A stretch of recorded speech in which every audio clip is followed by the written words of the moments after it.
Welcome to another episode of the Practical SQL Server HADR show, and hopefully my audio is working fine. Every time I start these, I'm always looking at my streaming software and my audio just to make sure that I'm going through loud and clear. I'm seeing signals, so I'm guessing I am going through loud and clear.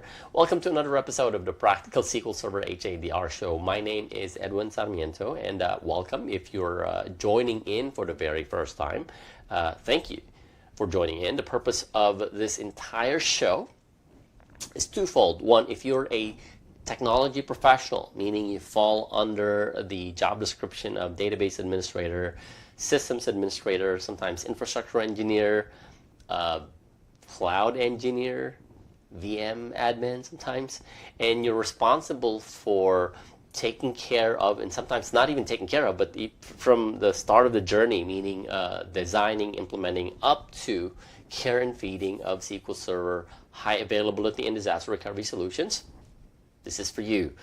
On the other side of that is if you're part of the executive team, meaning you're managing a team of database administrators or IT professionals, and you're in charge of making sure that your database platforms are highly available, or you meet certain requirements in order for you to be compliant, and you're figuring out whether you do have what it takes to have your SQL Server databases highly available.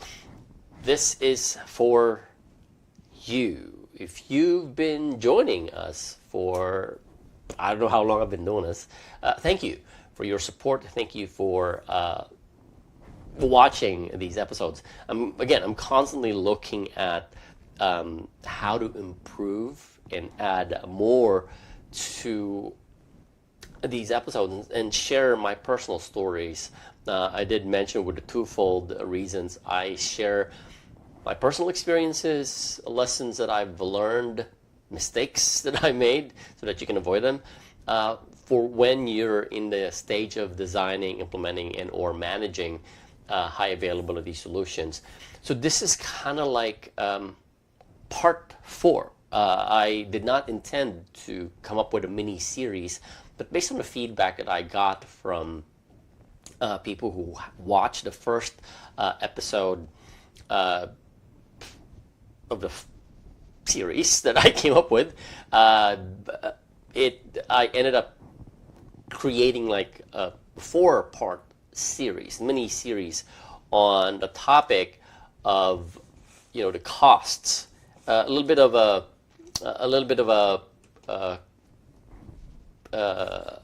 review, or what do you call that?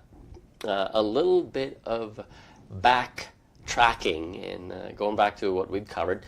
We started off with kind of like an overview and awareness on the hidden costs that your high availability and disaster recovery solutions are incurring.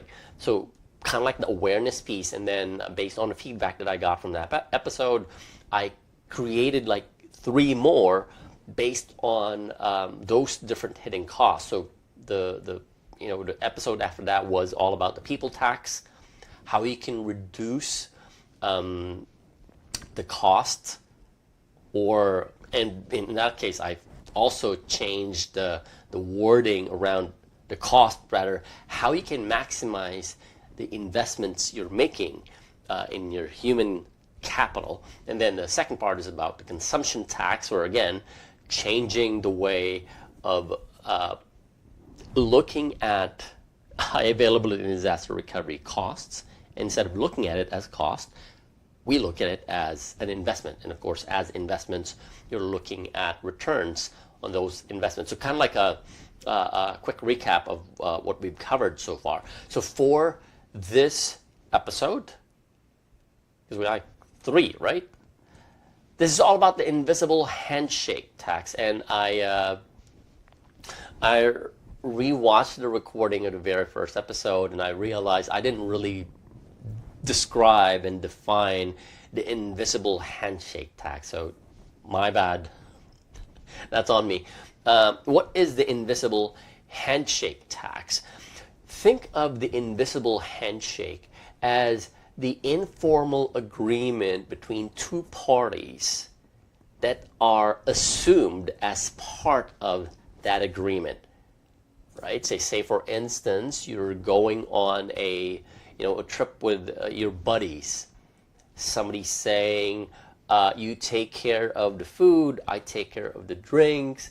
And part of the invisible handshake is for the person taking care of the food, you also have to think about what kind of food are we preparing for this? Are the people who we are going to be inviting, are they vegetarian? Would they like hot dogs and burgers? That's kind of like an invisible handshake, because now you're thinking about those things as part of the agreement that you would bring food. On the flip side, of course, the other person who decides he wants to bring drinks is thinking about, are we bringing non-alcoholic? Are we bringing ice with that? Or we can just put everything in the cooler and keep them cold. These are additional things that you have to consider as part of that agreement. So the food and the drinks are generic. Anything that falls into that is more specific. And that's kind of like what the invisible handshake is. And the tax associated with the invisible handshake, the costs associated with that agreement, the I don't want to say unspoken, but it's an assumption that when you do something like, okay, you shake your hands on something, you agree on something, anything that comes as part of that becomes a cost to you, okay? And so what I did was I came up with kind of like a definition from the point of view of high availability and disaster recovery, and this is what I came up with. It's the often overlooked cost of maintaining compliant environments, documentation, and rigorous testing associated with high availability and disaster recovery, okay? Often overlooked costs. We've talked about the people tax. Part of that is making sure that you're taking care of the human capital, that you're constantly reinvesting in the human capital. And then we also looked at the consumption tax as a side effect of you running and maintaining high availability and disaster recovery solutions. But what about the invisible handshake tax? These are things kind of like part of the operation and maintenance of your high availability and disaster recovery solutions. And depending on certain requirements, you have to meet those requirements. Like for instance, compliant environments. It's not just enough for you to deploy a high availability and disaster recovery solutions. You have to make sure that they meet certain compliance and security requirements based on the industry that you're in. And not only that, because doing it once is not enough. You have to constantly reevaluate, okay, in order for you to meet those requirements. And this is something that that is very common when it comes to regulated environments or industries, like for instance finance, healthcare, legal. There are certain requirements that you have to meet, especially now with like global implementations of solutions. You got stuff like GDPR, you have DORA on the EU side, and you have to constantly think about this because regulations and compliance requirements evolve over time. So when, let's say for instance, you've deployed a high availability solution before those regulations came out, you can't just sit around and think, oh, I'm good for the next 5 years until we do an upgrade or migration. No, you have to constantly evaluate it, especially when new regulations come out, and you will be, or your environment, your infrastructure will be affected by that specific regulation. And again, I remember when GDPR came out, all of a sudden a lot of people, a lot of companies who are operating on several regions in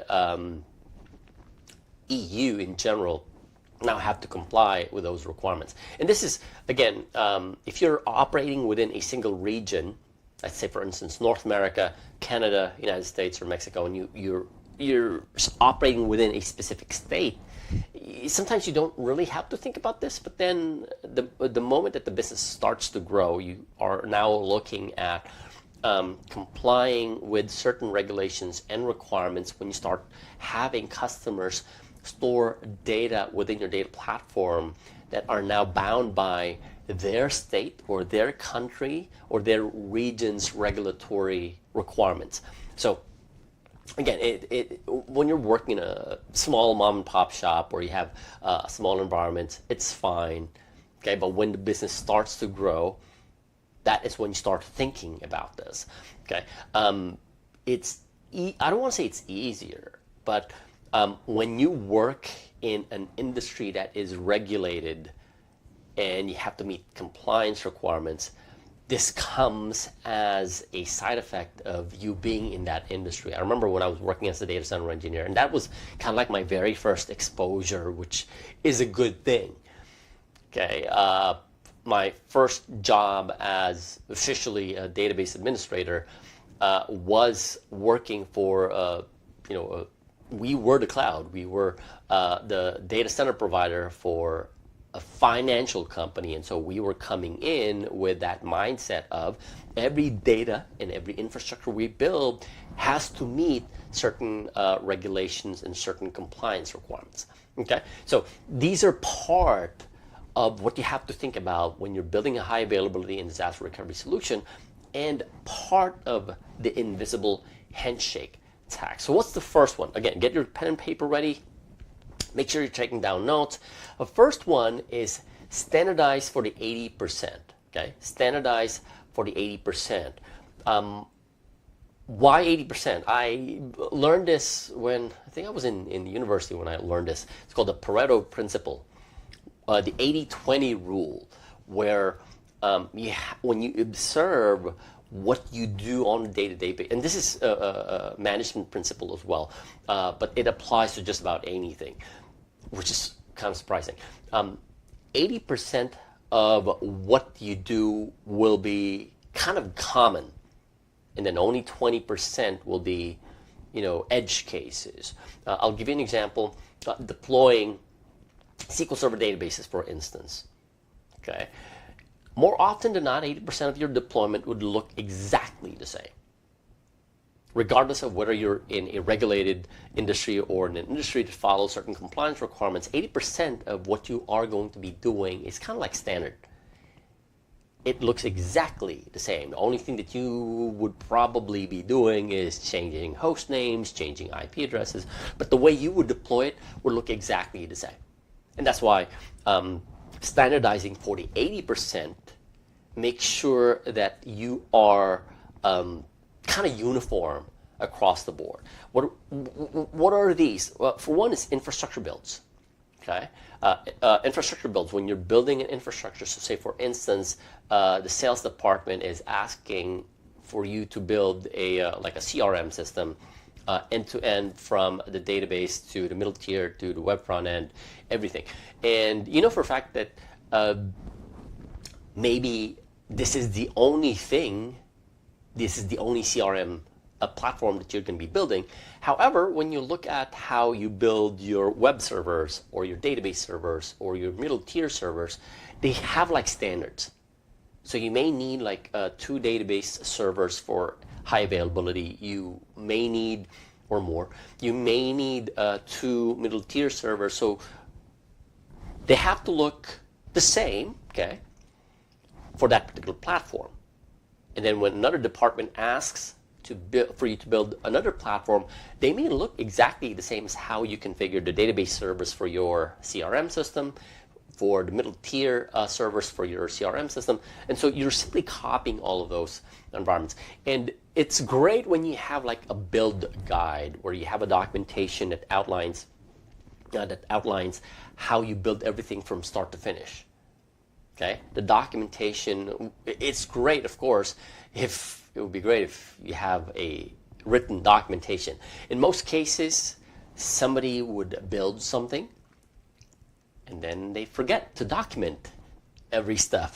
Okay, because we technical professionals don't really like writing documentation, and And that's just the reality. We don't like writing documentation. We don't like keeping documentation updated. So even the process of building stuff sometimes does not have documentation. But you want to standardize it. Okay, so first step there is creating a build documentation for the infrastructure, and once you have a build documentation in place, you start creating automation process so that the infrastructure build is standardized. This is very, very common when you're deploying on virtual machines or public cloud infrastructures. They have a template. They already have a template. You want a database server? We'll give you this. You go to AWS, they have an EC2 instance with MySQL, for instance, or SQL Server, for instance, running on Windows or Linux. They have a template because they know a lot of their customers would want to have a server that's running Windows and SQL Server. Same thing with Azure. Even your virtualization admins that would build what are called golden VM images, where they have a standard build of a server so that when you ask for one, they don't have to do everything from scratch. It's built, it's standardized. So standardized for the 80%. And it's not just the infrastructure builds. I'm just giving you an example on infrastructure builds. You can do best practices checks.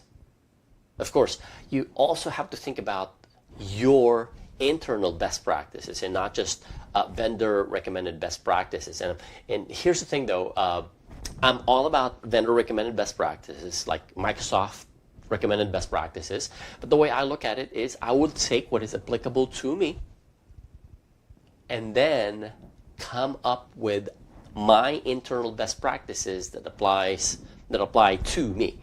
Okay? Because when you think about it, well, if I'm working for a small, medium-sized company, I don't have Microsoft's budget. I don't have Microsoft's engineering team. I don't have Microsoft's resources. So I'll take bits and pieces of their recommended best practices, apply it to my own environment, and come up with our internal best practices. And I'm just talking about building here. Okay? So operational procedures, infrastructure builds, and best practices. You start off with documenting everything and then standardizing that, because standards become the template for when you start automating, which I'll talk about in point number 3. But again, you start off with standardizing, make sure that you're clear on this. And it's interesting because even when you start to look at the way you name things within your environment, like for instance, naming conventions, you can have standards for those. When I was working as a data center engineer, we never accessed servers using their host names because we want to standardize on accessing every single server using their fully qualified domain name DNS aliases. That way everything's abstracted. Okay, so developers would access, plus it also helps prevent human errors, because we're humans who make mistakes. And so part of that is the way we named our environment is application dot environment dot domain. So if my application is, say for instance, I'm running a CRM application, so CRM dot development dot domain.com.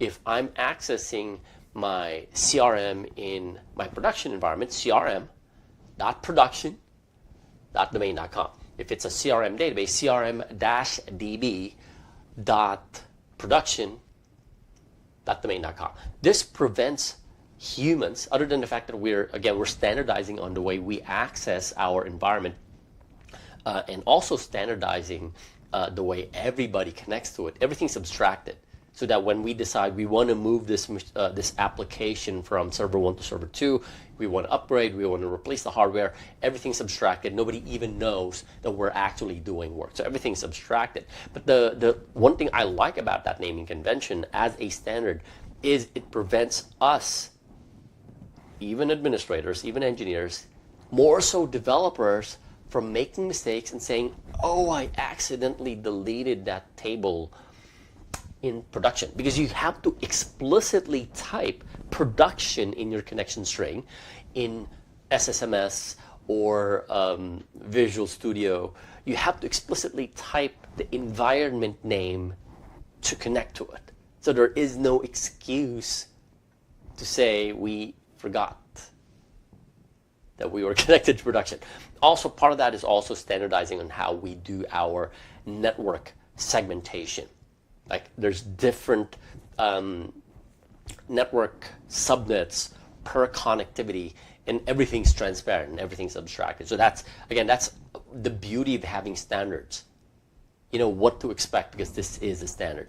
And I'm spending a lot of time on the standards here because, again, I've seen cases where even the naming convention for servers is kind of like, I can't even explain, or I can't even figure out what the name of this specific server is. I remember having customers way back when where the names of their servers were named after Transformers characters.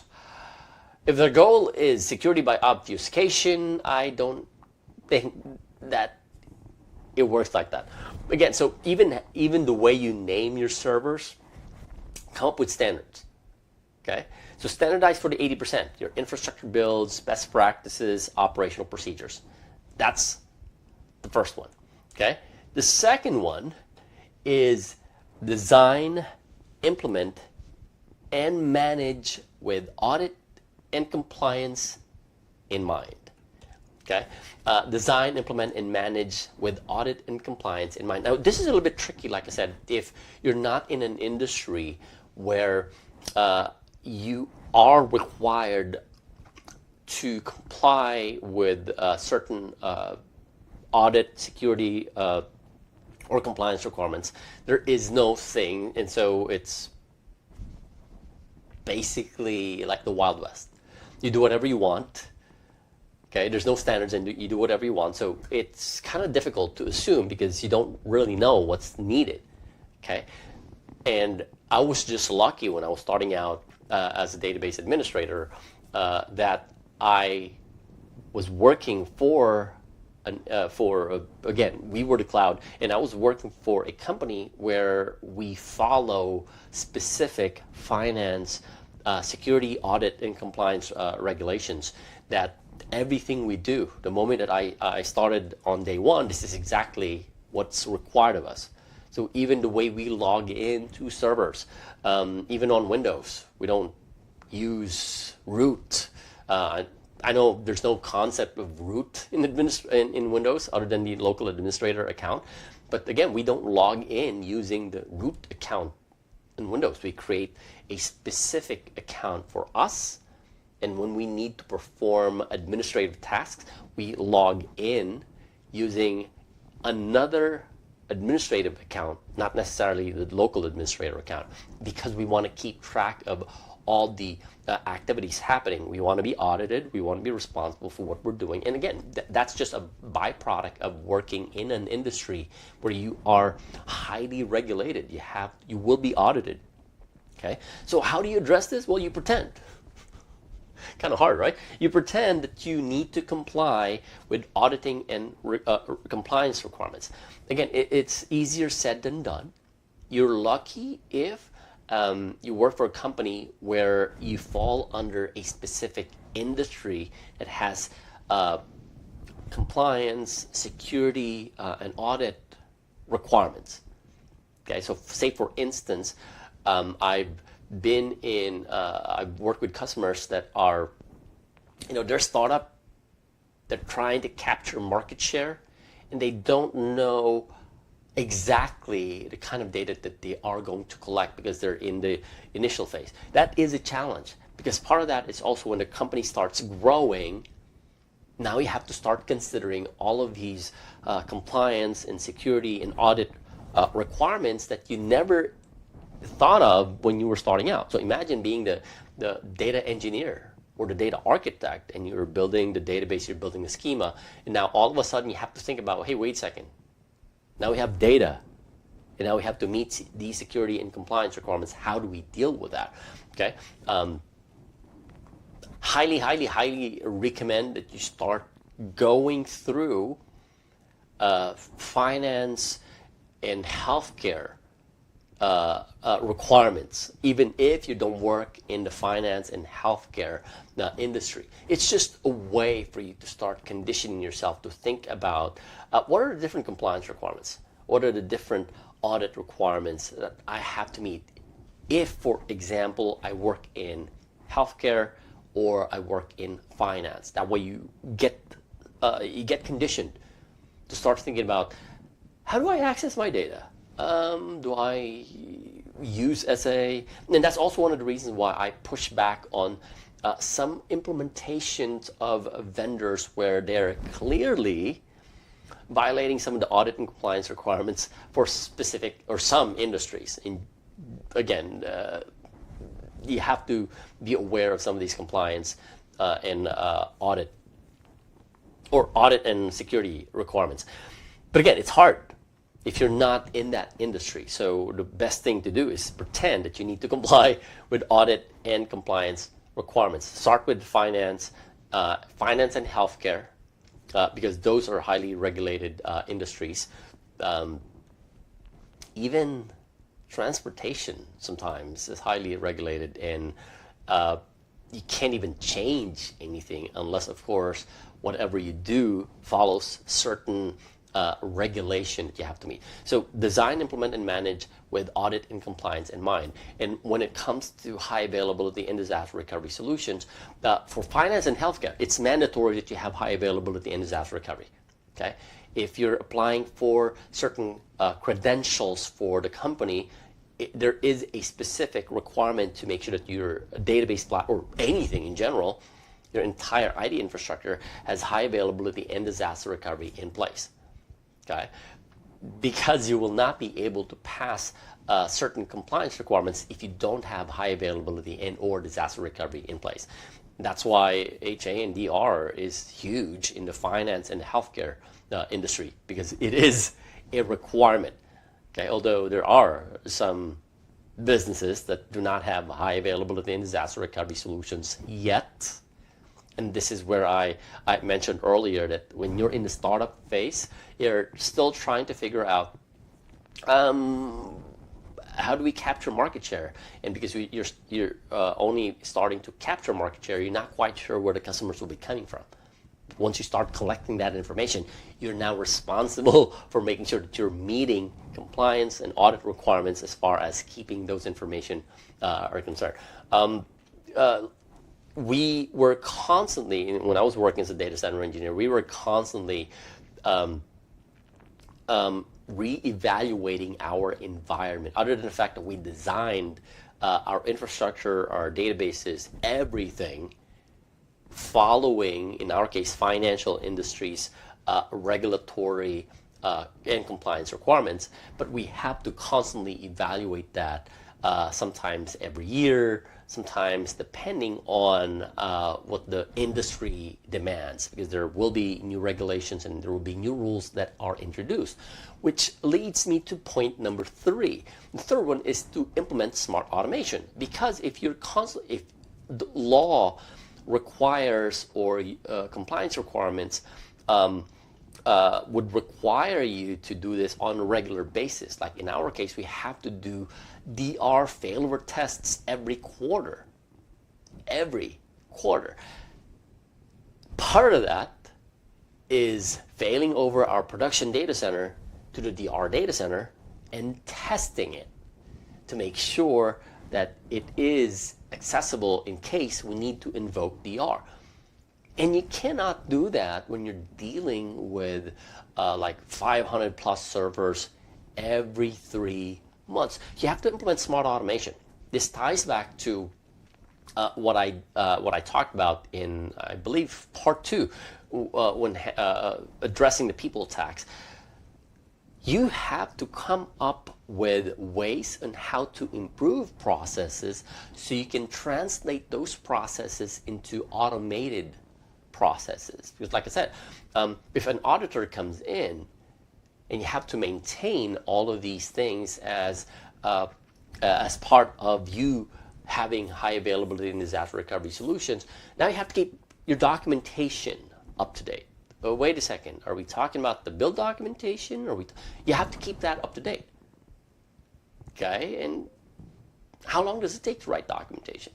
So in some cases, you may have to have some form of a wiki where when you make modification to, let's say, the version of SQL Server, you modify it in one place, it changes everything. So now your entire documentation is updated. DR testing. What is your industry's requirement for testing DR? I know so many companies where they have DR, meaning they have a DR site, they have a DR data center, they have DR documentation, but they've never tested whether or not their DR works. Okay, so by not testing their DR, they're already out of compliance. And of course, hopefully, they're not getting audited, but once they get audited, well, either they test their DR or they lose whatever certification that they have for them to be compliant. Okay, so implement smart automation. We're looking at compliance as code. There will be cases where you started out when, let's say, you didn't have any compliance requirements to meet. All of a sudden, the company is getting bought over by another company that has to meet certain compliance regulations. Now you have to check everything. Okay, so part of you designing, part of it is designing the infrastructure, but also rechecking and reevaluating on a regular basis. So you're looking for whether or not the entire infrastructure, we're not just talking about the data infrastructure here, we're talking about the entire infrastructure. So you have to have some form of automation where you're checking whether or not the entire infrastructure is still compliant. That's what it means by compliance as code. Just like infrastructure as code, like where you're deploying an entire infrastructure based on a standard. Remember to standardize the 80%? Based on a standard, so that whenever you're deploying an infrastructure using infrastructure as code, you put it as part of your CI/CD pipeline, and then you keep your code in a code repository. You're checking all of these things, right? So you're checking for compliance using code as for automation. You're also using infrastructure as code to standardize on all of these. You're also looking for configuration drifts, or checking for configuration drifts. In a highly regulated environment, you cannot just make modification to your production environment unless it is an emergency change. And I'm all about DevOps, I'm all about CI/CD, I'm all about automation and stuff like that. However, in a highly regulated environment, you can't just make modification to your environment unless it's a request for change. So you have a documentation in place that keeps track of what you've done based on a request, or it's an emergency change that only gets pushed to production.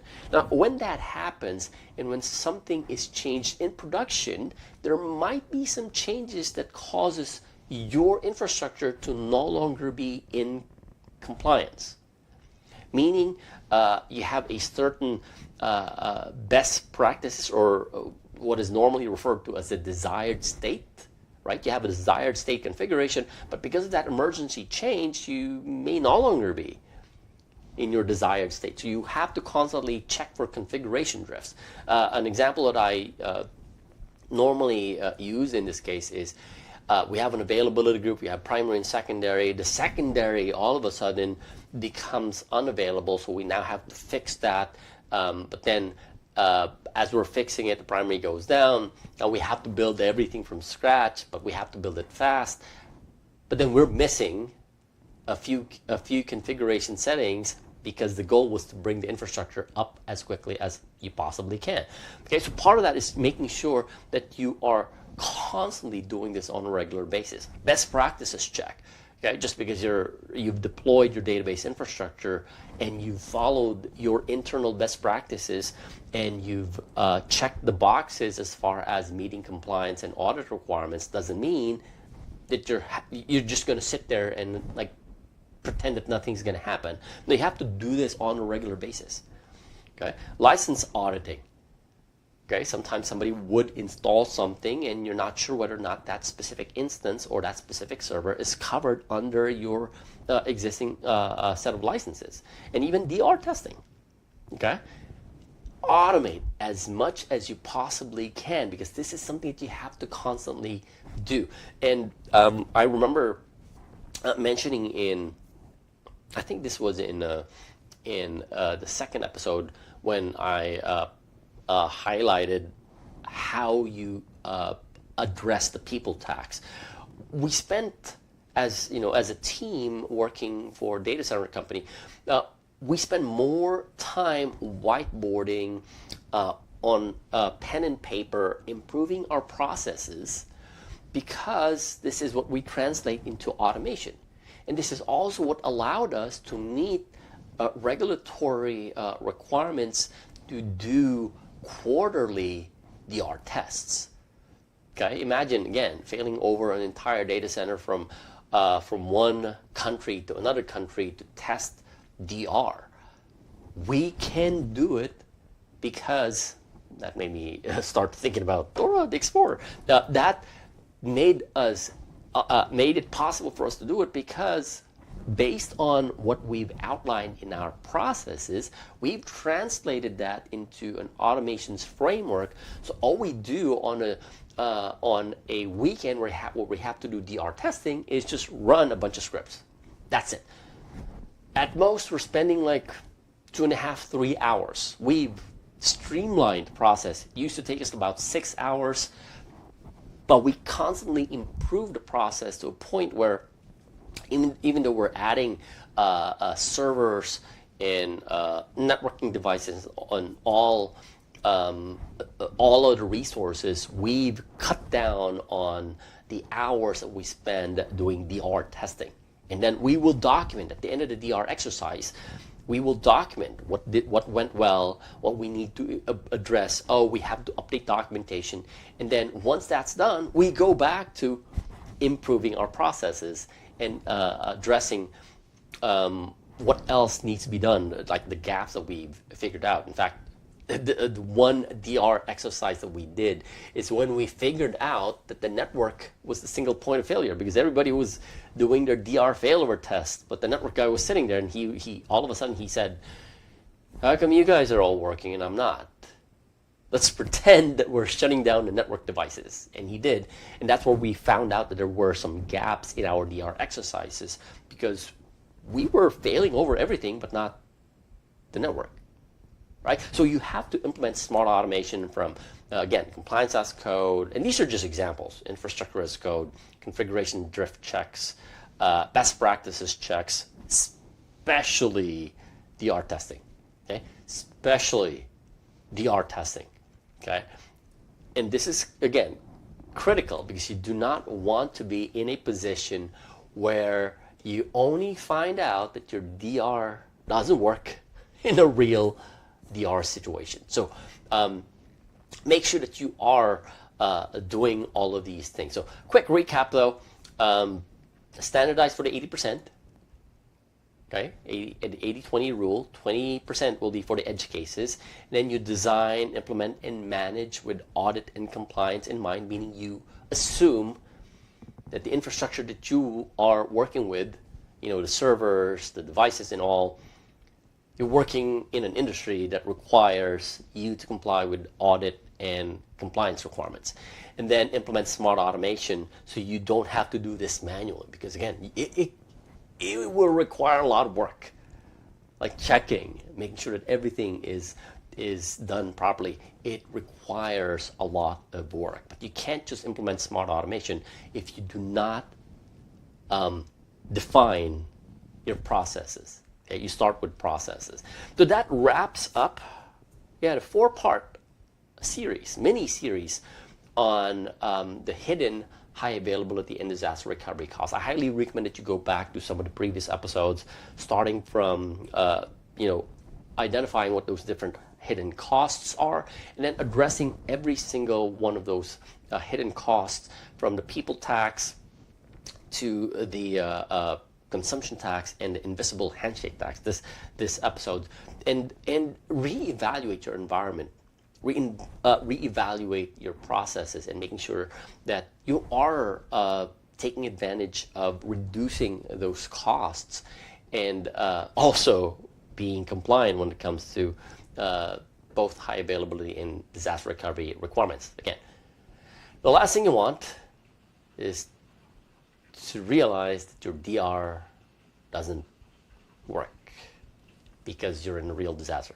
Yes, you want to make sure that you're testing it out so that when a real disaster happens, you're just pushing a button or making a phone call and whoever's in charge is doing all the DR failover.